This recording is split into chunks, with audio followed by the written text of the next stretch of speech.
Addison Purdue, age 23, resides at the 900 block of 22nd Avenue South in Minneapolis, Minnesota with her 2-month-old son, Aleah Purdue. Aleah Purdue was born on September 10 in 2021. His father was Ricky Champion. Addison had a troubled past. She was known to have mental problems but did not seek treatment. At one point Addison was homeless and living out of her car. After giving birth to her son, Aleah, things began to improve. She moved into an apartment and things were looking up. However, her mental issues did not go away. On Wednesday, November 12 in 2021, at 3 a.m. officers responded to a 911 call to the home of Addison Purdue. The caller told police that a baby had been beaten to death inside an apartment. Upon arrival they found her inside on her knees throwing up. She ingested a full bottle of pills. Officers noticed the house was littered with blankets and the blinds were off the windows and thrown all over the floors. Officers asked Perdew where her baby was. She pointed to the back of her apartment. After going further into the home they located a small leg sticking out from under a blanket. Under the blanket they located a naked baby boy. There was dried blood around his nose and mouth, bruises all over his head, torso, arms and legs. Officers touched the child to see if there was any signs of life, but he was already cold. He was pronounced dead on the scene. When searching the apartment, investigators found vomit in several areas, a broken mirror, and an empty bottle of Bacardi rum. Due to Perdew making claims that she had taken a full bottle of pills, she was taken to the hospital to be examined. The Hennepin County medical examiner determined the child died of blunt force injuries. The infant's injuries included brain hemorrhaging, lung hemorrhaging, 33 rib fractures, a lacerated liver, multiple fractures to the skull, and a broken clavicle. His death was ruled a homicide. Perdew had noticeable bruises on her right hand where she had beaten her infant son to death. Upon investigation, Perdew's cell phone revealed disturbing text message she sent just moments before killing her son. She texted, "About to kill him and gonna choke him and I'm gonna slit his throat." Videos found on Perdew's phone revealed damning evidence. It showed her cursing and yelling at the baby in an aggressive manner, wanting the child to shut up and just go to sleep. A previous video showed her holding the infant with a bloody nose. Perdew claimed she had no memory of what happened to her baby, but she admitted that she was the only one in the apartment, so she must be responsible. Addison Purdue was taken to the Hennepin County Jail. Her bail was set at $1 million. If convicted, she could face up to 40 years in prison. Aleah Purdue had no funeral, and was cremated at the Estes Funeral Chapel in Minneapolis.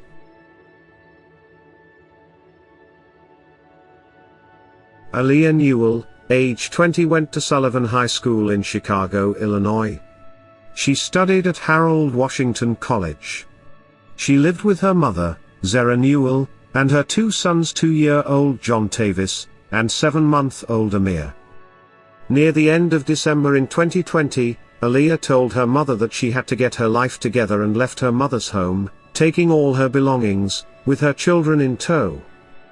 As she was leaving, her mother told her, "I'll take care of the kids," but she refused. On December 30th she showed up at the Shield of Hope shelter in Humboldt Park seeking help. She told the shelter employees, "I can't do it, I can't take care of them." She was at the shelter for 2 days then left.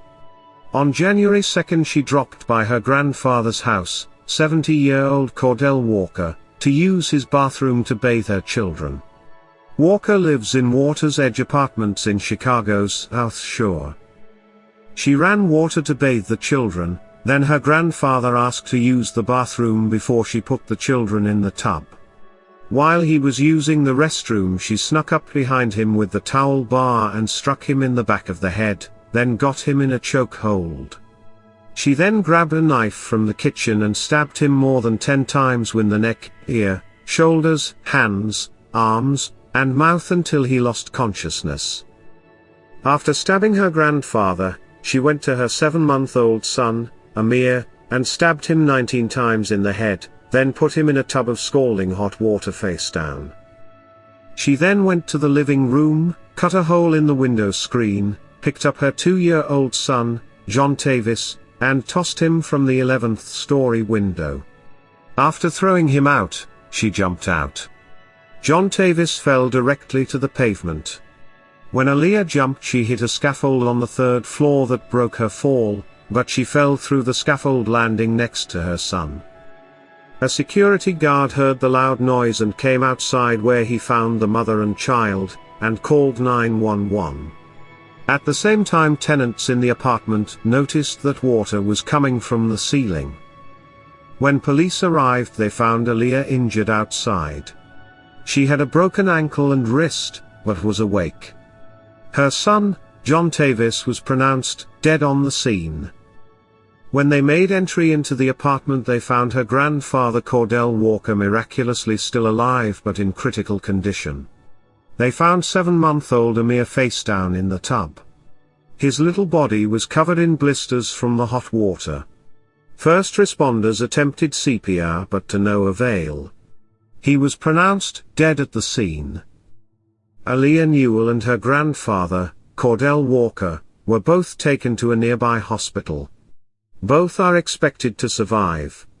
When Walker regained consciousness, he confirmed to authorities that his granddaughter stabbed him numerous times. Aaliyah Newell was treated for her injuries and arrested later. Upon searching the residence, police discovered 2 knives, and a broken knife handle they believed to be used in the attack. The bathroom revealed a grisly scene. The toilet, sink, and vanity was covered in blood splatter. The Chicago Police Department is offering counseling to the officers who encountered the horrific scene both inside and outside the apartment building. It's hard for anybody, including cops and detectives, their mothers and fathers too. For anybody to have to see a child lifeless in a bathtub is exceptionally difficult, Department spokesman Anthony Guglielmi told reporters on Thursday. Zera Newell, Aleah's mother, told reporters that her daughter attempted suicide months ago, and that she recently had been living in a homeless shelter with her 2 babies. "My daughter, I don't know what was going on, but I know deep inside she loved her kids," Zera Newell said. "And my grandsons, I'm not gonna never forget them. I wanna always remember the good times I had with them for 2 years and 7 months. She went on to tell the reporters that when her daughter left home, she didn't know where she was at. She later found out she was staying at a shelter when she called. She said she told her daughter that she would take care of the kids, but when she arrived to pick the children up, her daughter was not there. An employee at the Shield of Hope shelter in Humboldt Park said Aleah stayed at the shelter for 2 days. While there, she told the employees she needed help. Adrienne Thomas from the shelter said, "She was saying, 'I can't do it, I can't take care of them.' She was clearly in need of help. It was wrong for them not to help her," she said. She told us that she asked them during intake, and she told us, "Well, I asked them if they could help me, and they said they couldn't help me. I had to do it on my own." Zera Newell said she wishes more could have been done to help her daughter. She told reporters, "They should have helped her. If they knew she wasn't fit, they should have called me," Newell said. "They could have called a member of the family to get the kids. So to me, they're responsible for it too." Shield of Hope issued the following statement.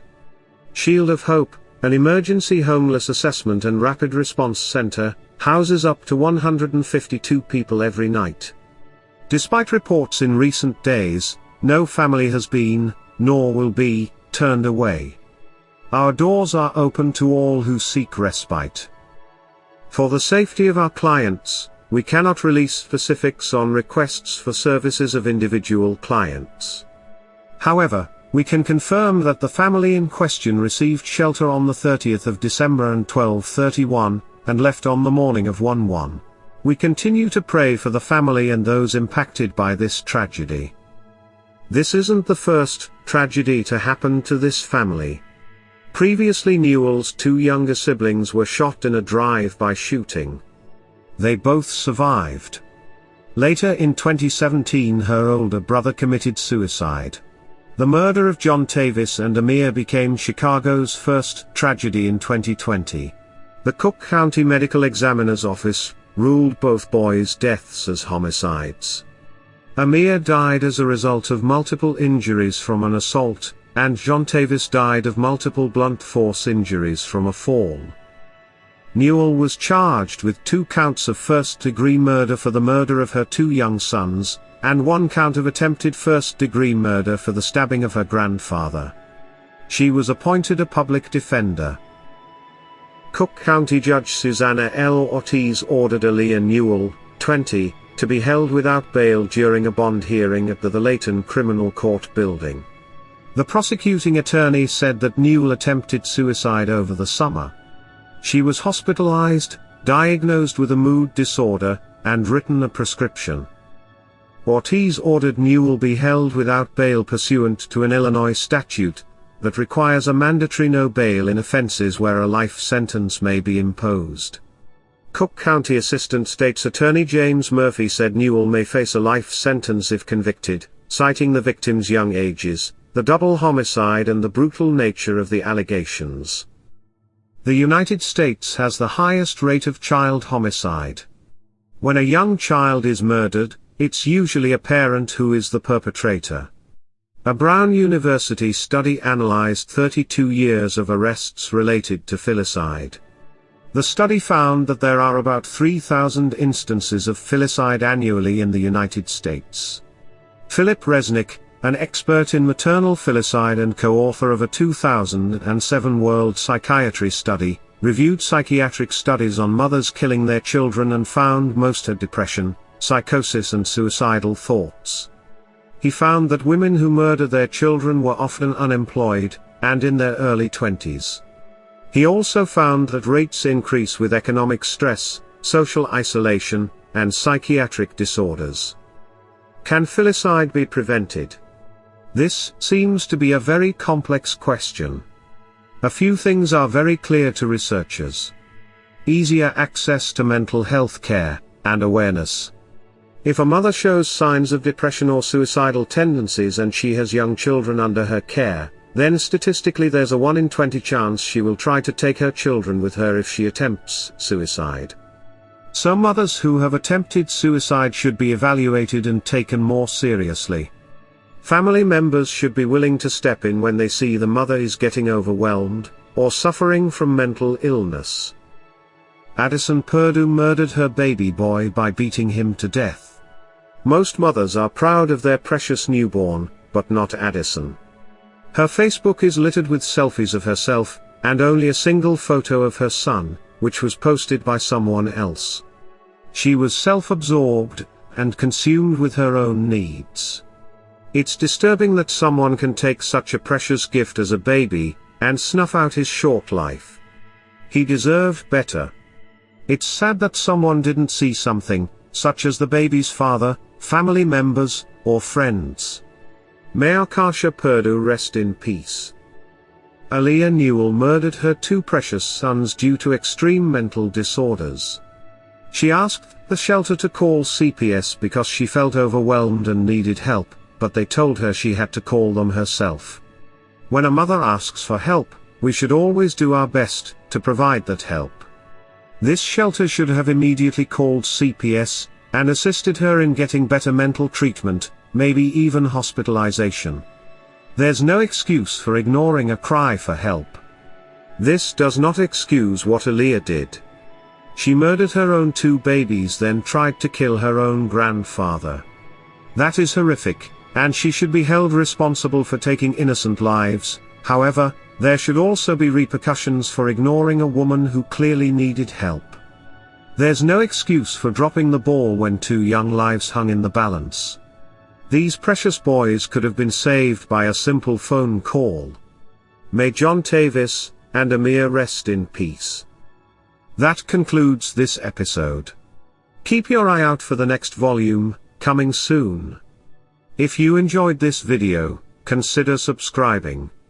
Thanks for watching.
Want to help support the channel you love, and get something in return?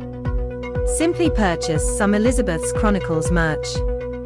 We have coffee mugs, t-shirts, sweatshirts, cozy blankets, beach towels, phone covers and more.